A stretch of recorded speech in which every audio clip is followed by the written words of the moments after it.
طلوع اسلام۔ آپ کو یاد ہوگا اس سورہ کی پہلی آیت میں قرآن کریم نے انسانی پیدائش کے متعلق مختلف مذاہب میں جو غلط تصورات چلے آ رہے تھے ان کی تردید کی تھی، اور اس کے ساتھ مثبت طور پر یہ بتایا تھا کہ زندگی کا آغاز کیسے ہوا، اور اس زندگی نے پھر مختلف وادیوں سے گزرتے ہوئے کس طرح طے کرے انسانی میں آ کر اپنا مستقر ڈھونڈا۔ یہ چیز سابقہ درس میں سامنے آ گئی تھی، لیکن قرآن کریم کوئی سائنس کی کتاب تو ہے نہیں کہ وہ سائنٹیفک تھیوریز آپ کے سامنے پیش کرتا ہے۔ اس کا مقصد تو یہ بتانا ہے کہ وہ جو آدمی کو بھی میسر نہیں انسان ہونا، وہ آدمی کو سطح انسانیت کی زندگی بسر کرنا سکھاتا ہے۔ اس سلسلے میں جو چیزیں سامنے آتی جاتی ہیں، ضمناً صحیح، تشبیہاً صحیح، تمثیلاً صحیح، استعارتاً صحیح، کسی نحو سے بھی جو چیز سامنے آتی ہے اس کے متعلق قرآن کریم اشارتاً یا وضاحتاً جو کچھ بھی کہہ جاتا ہے، ہو نہیں سکتا کہ زمانے کا علم جب کسی حقیقت تک پہنچے تو قرآن کے اس جو کچھ اس نے قرآن نے اس کے متعلق کہا ہے وہ اس کے خلاف ثابت ہو جائے۔ اس اعتبار سے یہ چیزیں جن کا تعلق مختلف علوم اور مختلف سائنسز سے ہے، وہ جب قرآن میں سامنے آتی ہیں تو ان کی وضاحت جب ہوتی ہے، ان کا مقصد اتنا ہوتا ہے کہ وہ جو اصل مقصد ہے قرآنی تعلیم کا، اس ضمن میں اس سلسلے میں ان کا تعلق کیا ہے۔ تو جیسا کہ میں نے عرض کیا ہے کہ قرآن نے بتانا تو یہ تھا مولانا حالی کے الفاظ میں، کسی زمانے میں ان کا مسدس ہمارے ہاں معاشرے کے ایک ایک بچے کی زبان پہ ہوتا تھا، بڑی عمدہ تعلیم اس میں دی گئی تھی، جس میں انہوں نے یہ کہا ہے، بنیادی نقطہ جو قرآن کی تعلیم کا ہے کہ یہ پہلا سبق تھا کتاب خدا کا کہ مخلوق ساری ہے کندہ خدا کا۔ بڑے سیدھے سیدھے سے الفاظ میں سادہ سادہ سی باتیں یہ سب کر گیا۔ بات اس نے یہ کہنی تھی کہ مخلوق ساری ہے کندہ خدا کا، الخلق عیال اللہ، اور وہ کہتا ہے کہ اس پورے بڑے وسیع نظام ربوبیت کا آغاز تمہارے گھر کی زندگی سے ہوگا۔ اسے آئلی زندگی کہتے ہیں، خان کی زندگی کہتے ہیں۔ یہاں سے وہ ابتدا کرتا ہے اور اس کی بڑی اہمیت بتاتا ہے۔ وہ کہتا یہ ہے کہ جس قسم کا نقشہ گھر کا ہوگا، گھر کی زندگی کا ہوگا، اسی قسم کا نقشہ وسیع طور پر تمہارے معاشرے کا ہوگا۔ تو جیسا کہ میں نے عرض کیا تھا، معاشرہ گھروں سے الگ کہیں آسمان سے اتر کے نہیں آتا۔ یہی معاشرہ جو ہے، شام کو ہم گھروں میں لوٹ آتے ہیں تو گھر بن جاتا ہے، صبح کو باہر نکل جاتے ہیں وہ معاشرہ بن جاتا ہے۔ اور جب گھروں کی دیواروں کو تم دائیں اور بائیں سے ذرا نیچے کر دیجئے، سمجھ لیجئے کہ فولڈنگ ہے یہ، اور ان کو جب آپ نیچے گرا دیں تو آپ دیکھیں گے کہ ایک گھر اور دوسرا گھر، اس میں کوئی حد فاصل ہی نہیں رہتی، وہ ایک ہی گھر ہو جاتا ہے۔ اور ان دیواروں کو اگر اسی طرح سے گراتے چلے جائیں تو آپ دیکھیں گے کہ مخلوق ساری ہے کندہ خدا کا۔ یہاں تک قرآن لے جانا چاہتا ہے ہمیں، لیکن اس پروگرام کی ابتدا وہ ایک گھر کی زندگی سے کرتا ہے۔ گھر کی زندگی میں پہلا جوڑا میاں بیوی کا ہوتا ہے۔ عورت کے متعلق جو غلط خیالات اس سے پیشتر دنیا مذہب اور دنیا فلسفہ دونوں میں رائج تھے، قرآن نے اس کی تردید کی اور اس نے کہا کہ یہ تصور بالکل غلط ہے کہ ان میں سے اس جوڑے میں سے ایک یعنی عورت اس کا درجہ کمتر ہے مرد کا درجہ اس سے بہتر ہے۔ اس نے کہا کہ یہ زوج ہیں ایک دوسرے کے، یہ دونوں پہیے ہیں، ان کو یکساں ہونا چاہیے زندگی کی گاڑی چلانے کے لیے، اس لیے کہ ان کی تخلیق بھی ایک لائف سیلف سے ہوئی ہے، ان میں کسی قسم کا کوئی فرق نہیں، کوئی تمیز نہیں، کوئی تفریق نہیں۔ اس بنیاد سے وہ گھر کی زندگی کی ابتدا کرتا ہے، دونوں واجب التکریم، دونوں ایک دوسرے کے کمپلیمنٹ۔ اب اس کے بعد اگلی چیز جو ہے وہ بچوں کی تربیت کا سوال ہے۔ جیسا کہ میں نے عرض کیا تھا، اس زمانے تک جب تک بچہ خود اپنی پرورش کے قابل نہیں ہوتا، بچے کی پرورش ہر حیوان کرتا ہے۔ اس لیے اگر انسان بھی یہیں تک کچھ کرتا ہے تو یہ تو حیوانی سطح زندگی کا تقاضا ہے جسے وہ پورا کر رہا ہے۔ حیوان سے یقیناً یہ بدتر ہو جاتا ہے کہ حیوان کبھی اپنے بچے کو قسم پرسی کے عالم میں نہیں چھوڑتا، کبھی ایسا نہیں کرتا کہ وہ خود تو کھا پی کے اپنا پیٹ پال لے اور بچے کو بھوکا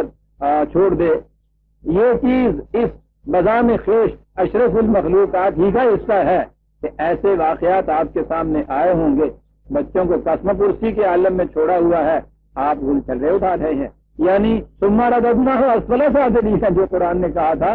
کہ جب یہ نیچے گرتا ہے کم وقت تو حیوانوں کی زندگی سے بھی نیچے چلا جاتا ہے، کوئی حیوان یہ کچھ نہیں کرتا۔ جس طرح کوئی حیوان اپنے ہم جنس مادہ کو کبھی ذلت کی نظروں سے نہیں دیکھتا، یہ انسان ہی کرتا ہے، اسی طرح سے کوئی حیوان اپنے بچوں کو قسم پرسی کے عالم میں نہیں چھوڑتا، یہ انسان ہی کرتا ہے۔ تو اس نے کہا تھا کہ یہاں تک کی بات تو سر حیوانی زندگی کی ہے، ہمارے ہاں جو کمال سمجھا جاتا ہے فریضہ ماں باپ کا، بچوں کی ہم نے پرورش کر دی، بڑا کر دیا، کمانے کے قابل بنا دیا، بڑا فخر اس پہ کیا جاتا ہے۔ کہتا یہ چیز تو ہر حیوان بھی کرتا ہے، تم نے کیا تو حیوانی سطح زندگی کا ایک تقاضا پورا کیا، انسانی سطح زندگی کا تقاضا یہ تھا کہ تم نے اسے انسان کس قسم کا بنایا۔ اور انسان بنانے کے لیے میں یہ عرض کر دوں، یہ سائیکالوجی کا علم ہمارے اس دور کا مار کا آراستہ ایک سوال سامنے آیا، یعنی اس سے پیشتر اس نے اتنی اہمیت حاصل نہیں کی تھی، اس کے متعلق کوئی ریسرچز نہیں ہوئی تھی، اب اس کے متعلق بڑی ریسرچز ہونی شروع ہو گئی ہیں اور آہستہ آہستہ یہ علم سائنس کے درجے پر پہنچ رہا ہے۔ میں جو کہنا چاہتا ہوں وہ یہ کہ ان کی تحقیق یہ ہے، اور اس میں اگرچہ فرائیڈ نے ابتدا کی تھی لیکن اس کی نگاہ دوسری طرف گئی، اس کے جو دو شاگرد تھے جنہوں نے اس کے بعد اپنا اپنا نیا اسکول قائم کیا، مکتب فکر الگ انہوں نے قائم کیا، وہ جان اور ایڈلر ہیں، اور انہوں نے بچوں کی سائیکالوجی کے متعلق بڑی ہی ریسرچ کی ہے، بڑی ہی تحقیق کی ہے۔ ان کی تحقیق کا ملخص یہ ہے کہ بچے نے اپنی آئندہ زندگی میں سیرت اور کیریکٹر کے اعتبار سے جو کچھ بننا ہوتا ہے اس کی بنیادیں 3 سال کی عمر تک رکھی جا سکتی ہیں، پھر اس کے بعد ان بنیادوں کے اوپر عمارت تو استوار ہو جاتی ہے، ان بنیادوں کا بدلنا بڑا مشکل ہوتا ہے، اگر ناممکن نہیں بھی ہوتا تو سب کچھ بچہ بن چکتا ہے اس وقت تک جب تک وہ تقریباً 3 سال کی عمر، بلکہ انہوں نے کہا تو یہ تھا کہ جب پہلے وہ میں کہنا سیکھتا ہے، بات کرنا سیکھتا ہے، تو اس وقت تک وہ آنکھوں ہی آنکھوں میں اپنے پورے ماحول کو سمو لے رہا ہے اور اسی سے اس کی اپنی شخصیت متشکل ہو جاتی ہے۔ آپ نے غور فرمایا کہ حیوانی بچے اور انسانی بچے میں فرق کتنا ہے؟ میں نے پچھلی دفعہ عرض کیا تھا، حیوانی بچے کے لیے کسی تربیت کی ضرورت نہیں، کسی اسکول میں بھیجنے کی ضرورت نہیں، بکری کا بچہ آج خود بکری بن جاتا ہے، شیر کا بچہ آج خود شیر بن جاتا ہے، انسان کا بچہ آج خود کچھ نہیں بنتا، اسے بنانا پڑتا ہے، جو کچھ اسے اس گھر کی زندگی میں بنا دیا جاتا ہے وہ وہی کچھ بن جاتا ہے، اور یہ ہے وہ سب سے بڑا فریضہ جو قرآن نے عائد کیا ہے ماں باپ کے اوپر کہ بچے کا پیدا کر لینا یہ تو حیوانی سطح زندگی کا ایک تقاضا تھا، اس کو انسان بنانا یہ ہے تمہاری انسانیت کا تقاضا، اور دیکھنا یہ ہے کہ اس تقاضے کو تم کہاں تک پورا کرتے ہو۔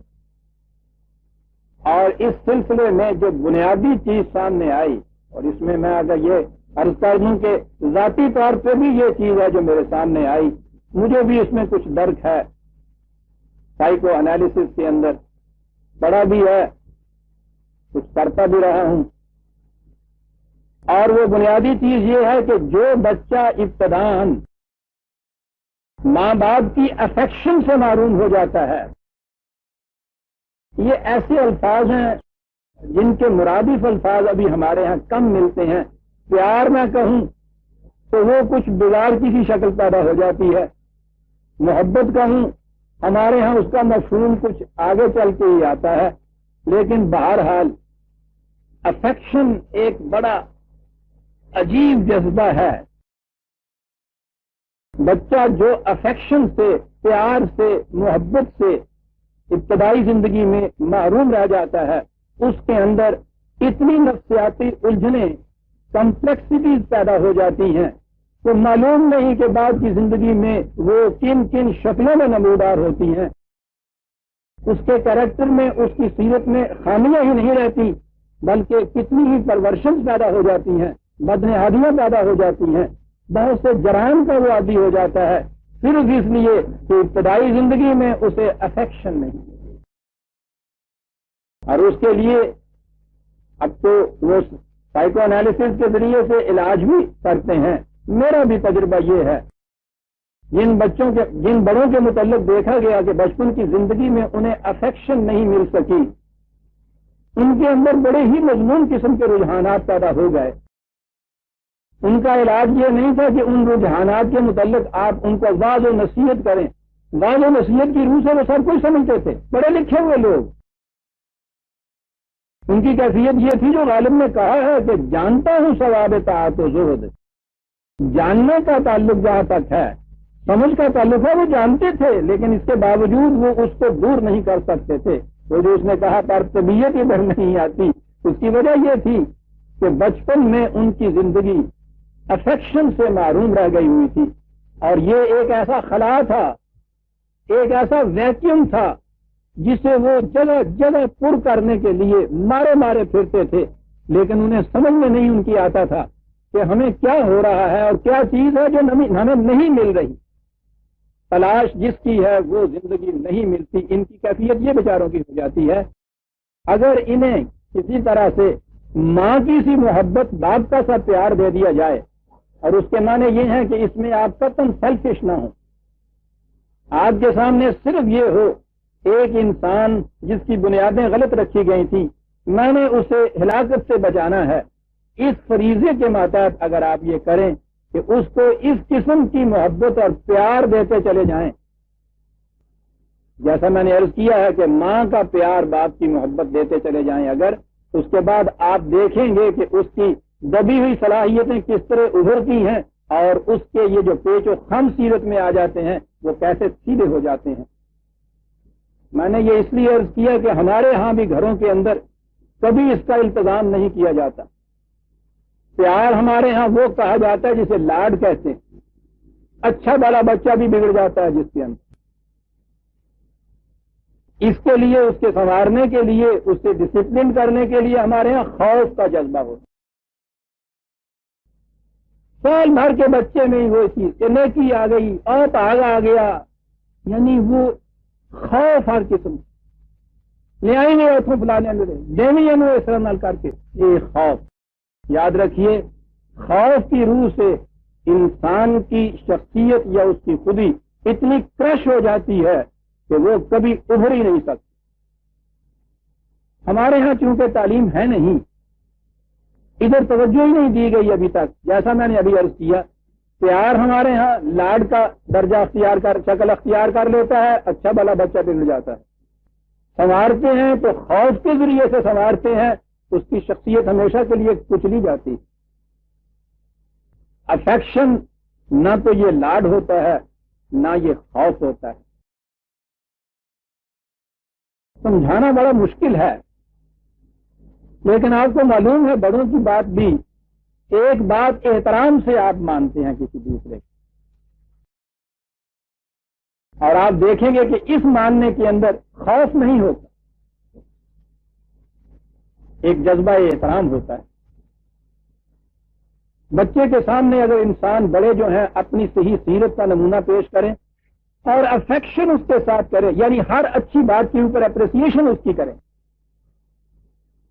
تو آپ دیکھیں گے کہ اس کے دل میں آپ کا احترام اور ریسپیکٹ پیدا ہو جائے گی، اور آؤٹ آف ریسپیکٹ، احترام کے طور پر جو کچھ وہ بچہ کرتا ہے کسی اور طریقے سے اس کی تربیت نہیں ہوتی۔ صحیح افیکشن کے معنی یہ ہیں، قرآن کریم اس پہ زور دیتا ہے۔ معاشرے میں ماں باپ کے ہوتے ہوئے جو افیکشن سے محروم ہوتے ہیں ان کو تو چھوڑیے، لیکن ایک کیٹیگری آتی ہے جنہیں یتیم کہا جاتا ہے کہ وہ مجبوراً محروم ہو جاتے ہیں اس افیکشن سے۔ اور آپ دیکھیں گے کہ قرآن کریم نے یتیموں کی نگہ برداشت اور تربیت کے متعلق کتنا زور دیا ہے۔ ہم یہ سمجھتے تھے اور عام طور پہ سمجھا جاتا ہے کہ سوال صرف اقتصادی تھا کہ یہ بچے جو ہیں یتیم رہ گئے، اقتصادی طور پر ان کے کھانے پینے کا انتظام کرنے والا کوئی نہیں رہا، قسم پرسی کی عالم میں ہو گئے بیچارے، ان کا کچھ ایسا انتظام کر دینا چاہیے۔ یعنی زیادہ سے زیادہ ہمارے ہاں جو کیا جاتا ہے وہ اتنا ہی ہوتا ہے کہ کسی یتیم بچے کی پرورش کر دی جائے، اور پرورش کا بھی جو طریقہ ہمارے ہاں یہ یتیم خانوں کا ہے، اور وہ تو آپ کو پتا ہے کہ یتیم خانہ مسجد کے بالکل پاس ہے، دونوں ایک ہی ہیں، فرق کے اس فرق کے ساتھ کہ وہاں حیوان ذبح ہوتے ہیں، یہاں انسان ذبح ہوتے ہیں۔ اصل چیز تو وہ تھی جو قرآن نے کہا تھا افیکشن سے یہ معروم نہ ہونے پائیں، روٹی کپڑا دے دینا اور اس کے بعد ان کی خوشی کو اس طرح سے کچل دینا کہ اس کے اندر غیرت اور اہمیت کی رمق تک باقی نہ رہے، ان کو اس درجے سے بھی بدتر بنا دینا ہے کہ جن کو آزاد چھوڑ دیا جاتا تو جو کچھ وہ بنتے۔ جب قرآن یتیموں کے متعلق جہاں قرآن زور دیتا ہے وہاں اصل سوال یہ ہے کہ پرورش کا انتظام تو اس نے کہا ہے کہ نحن رزقناکم وإیاہم، اس کا انتظام جو ہے وہ تو آپ کے ہاں کی مملکت کرے گی، معاشرہ کرے گا، لیکن مملکت اور معاشرہ مکینیکلی ان کا انتظام پرورش کا تو کر سکتا ہے، افیکشن دینے والی بات جو ہے وہ تو جو ان کے قریب انسان ہوں گے وہی دے سکتے ہیں۔ اس اعتبار سے قرآن نے یہ کہا ہے کہ یتیم اور وہ جس کے ماں باپ ہوں ان دونوں میں کسی قسم کا فرق نہیں ہونا چاہیے، ان دونوں کو یکساں طور پہ افیکشن۔ جہاں تک اقتصادی معاملے کا تعلق تھا وہ تو اس نے اگلی آیت میں بات صاف کر دی کہ وَآتُوا الْيَتَامَىٰ أَمْوَالَهُمْ وَلَا تَتَبَدَّلُوا الْخَبِيثَ بِالطَّيِّبِ وَلَا تَأْكُلُوا أَمْوَالَهُمْ إِلَىٰ أَمْوَالِكُمْ إِنَّهُ كَانَ حُوبًا كَبِيرًا۔ پہلی چیز تو یہ کہ اگر ان کا کوئی مال ہے، جائیداد ہے، تم اس کے سرپرست بنے ہو، نگران بنے ہو، تو یہ نہ کرنے کی کوشش کرو کہ یہ تو اس کی پروٹیکشن کر نہیں سکتے، حفاظت کر نہیں سکتے، ان کو تو اس کا علم نہیں ہے، تو اس کے اندر ایسا خرد برد کرنا شروع کر دو۔ بلکہ قرآن نے تو یہ کہا کہ ایسا بھی نہ کرو کہ اپنی ناقص قسم کی چیزوں کو ان کی اچھی چیزوں کے اندر ملا دو اور یوں بھائی چارہ بنا لو۔ بھائی چارے کی یہ شکل ان کی نہیں ہونی چاہیے، اولاد ہے وہ تمہاری، ان کے ہر مفاد کی نگہ برداشت کرو، ان کی حفاظت کرو، قطعاً یہ چیز نہ کرو کہ ان کا کوئی ذرا سا کوئی ایک رمق سی بھی ان کے مال میں سے خود کھا جاؤ، یا یہ کہ ان کی اچھی چیزوں کو لے کر اپنی خراب چیزیں جو ہیں وہ اس میں ملا دو، یہ بڑی ہی بے انصافی کی بات۔ لیکن جیسا کہ میں نے عرض کیا سارا مسئلہ تو یہ اقتصادی ہے نہیں، یہ بھی ایک اہم پہلو ہے اس کا، اس کے متعلق بھی قرآن ہدایات دیتا چلا جاتا ہے ہمیں، لیکن مسئلے کا اصل حل تو یہ نہیں، اصل حل تو یہ ہے کہ یہ فیملی کی لائف سے محروم ہو گئے، انہیں گھر کی زندگی میسر نہیں اب رہی، گھر کی زندگی ان کے لیے ہونا بڑی ضروری تھی، اور یہ ہے جس ضمن میں اب اگلی آیت ہمارے سامنے آئی